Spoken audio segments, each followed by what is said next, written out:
19/7/2024 টঙ্গী গাজীপুরে। পেশায় ছিলেন গাড়ির ড্রাইভার। তিনি ছিলেন পেশায় ড্রাইভার, অবিবাহিত, 2 ভাই 3 বোনের সংসার, 8ম শ্রেণী। তার পিতা আব্দুর রহিম অবিবাহিত ছিলেন, কামরুল ইসলাম রব্বি। তার পরিবারে এক বোন আছেন। বোন 8ম শ্রেণী পর্যন্ত পড়ালেখা করার সুযোগ পেয়েছিলেন। গার্মেন্টস শ্রমিক। 5/8/2024 তারিখে সাভারে তিনি পুলিশের গুলিতে নিহত হন। শহীদ সুমন নগদ টাকা নোটের পরিমাণ 2 লক্ষ। তার বাড়ি, তিনি পুলিশের গুলিতে নিহত হলেন বাসার সাথে থাকা অবস্থায়। তিনি একজন ব্যবসায়ী ছিলেন।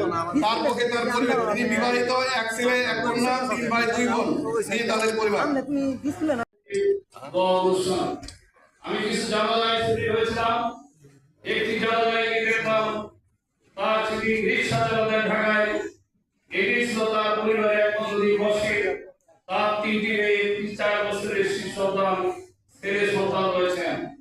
আজকে এই সন্তানের হারা, পিতা হারা সন্তানের দায়িত্ব আছে কে নেবে? তাদের দুঃখ কষ্ট লাগানোর জন্য বাংলাদেশ জামাত ইসলামী যে উদ্যোগ গ্রহণ করেছেন, আমরা সেই উদ্যোগ স্বাগত জানাই।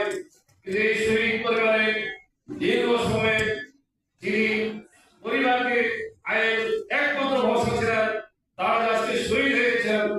আমরা ছাত্র জনতারা বেঁচে আছি, আমাদের দায়িত্ব অনেক বেশি, তাদের দায়িত্ব পালন করতে হবে।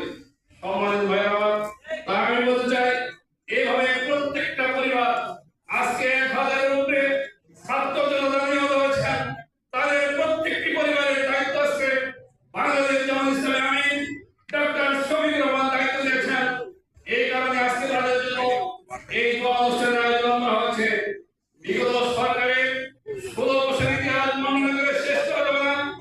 বাংলাদেশ জামাত ইসলামী হল ইসলামী ছাত্র শিবির হল বিগত আমি সরকারের সবচাইতে নিষ্ঠুর নির্মম নির্যাতনের শিকার। আজকে ইসলামী ছাত্র শিবিরের কর্মীদেরকে থানায় নিয়ে যেয়ে বাথরুমে গুলি করে বন্ধ করে দেওয়া হয়েছে।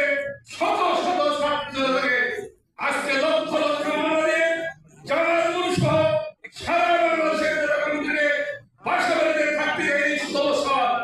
আজকে যারা 16 বছর ক্ষমতায় ছিলেন, বাংলাদেশ সালে পুলিশ বিজিবি সেনাবাহিনী বাড়াতে আজকে ক্ষমতাচ্যুত হওয়ার পর বাংলাদেশের 16 মিনিট রাজপথে দাঁড়াতে টিকে থাকতে পারেনি। বাংলাদেশের এবং তিনি শিক্ষাগত যোগ্যতা ছিলেন এইচএসসি পাস, গার্মেন্টস শ্রমিক। তার পক্ষে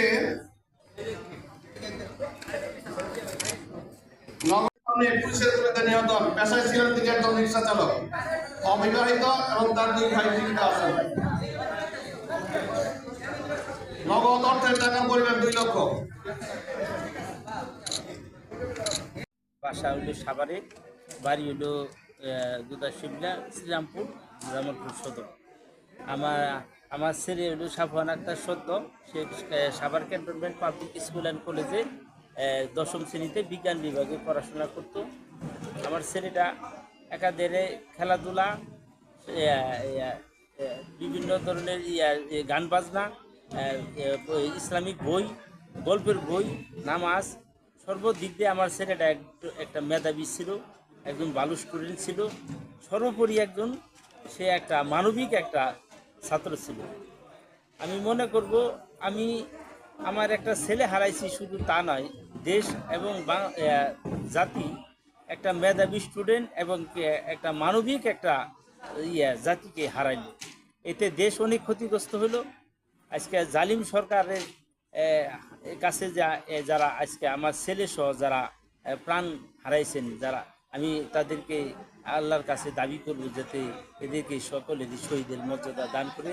আর যারা বিভিন্ন হাসপাতালে চিকিৎসাধীন আছেন তাদের আমি দোয়া করি তাদেরকে আল্লাহ শেফা দান করুক। আজকে জামাতি ইসলাম কর্তৃক বাংলাদেশে জামাতি ইসলাম আয়োজিত আজকের এই অনুষ্ঠানকে আমাদেরকে যে তারা একটা সহযোগিতা করছে, তাদেরকে আমি উত্তর দোয়া করি তাদের সংগঠনকে সামনের দিকে আগায় নিক, তার সাংগঠনিকভাবে তারা মজবুত ভিত্তি অর্জন করুক। আমি তাদের সফলতা কামনা করি।